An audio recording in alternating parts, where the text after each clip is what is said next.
दोस्तों ये कहानी हमारे साथ शेयर की है आरब जी ने।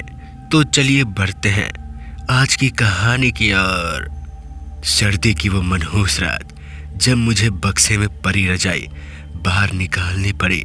वैसे तो मैं अपने परिवार के साथ शहर में रहता हूँ, मगर उन दिनों मेरे बीवी बच्चे गांव गए हुए थे और इस समय मैं घर में अकेला ही रह गया था।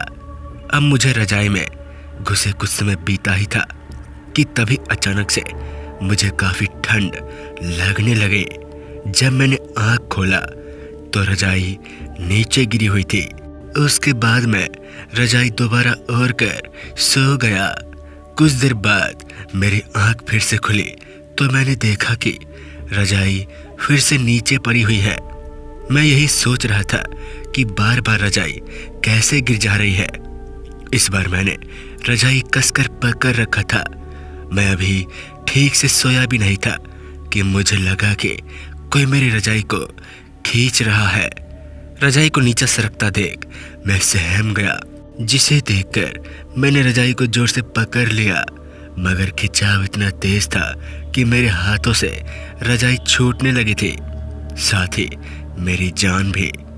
मैं किसी तरह रजाई के आड़ में ही छुपा रहना चाहता था। मैं डर से अभी कपकपा रहा था। मेरी हिम्मत नहीं हो रही थी कि मैं एक बार रजाई को हटाकर देखूं कि बात क्या है। आखिरकार कुछ देर के खींचातानी के बाद मुझे थोड़ी राहत मिली, क्योंकि अब कोई रजाई नहीं खींच रहा था, मगर मेरे मन में अभी भी डर बना हुआ था। मैं रजाई के अंदर ही सुरक्षित महसूस कर रहा था। तभी अचानक रजाई में एक अजीब सी गंध फैल गई। गंध इतनी तेज थी कि मुझे घुटन होने लगी, इसलिए मुझे बाहर निकलना पड़ा। उस टाइम मैं काफ़ी नर्वस था। मुझे कुछ समझ नहीं आ रहा था कि क्या ये सब सच में हो रहा है। गंध इतनी तेज थी कि मैं कमरे में ठहर भी नहीं सकता था, इसलिए मैंने कमरे से बाहर निकलना ही ठीक समझा। जब मैं गेट के पास पहुंचा तो गेट जाम हो चुका था। काफ़ी प्रयास करने के बाद भी गेट नहीं खुल रही थी। उसके बाद मैं हार कर जैसे तैसे रात गुजारा। सुबह होते होते फिर से सब कुछ सामान्य हो गया।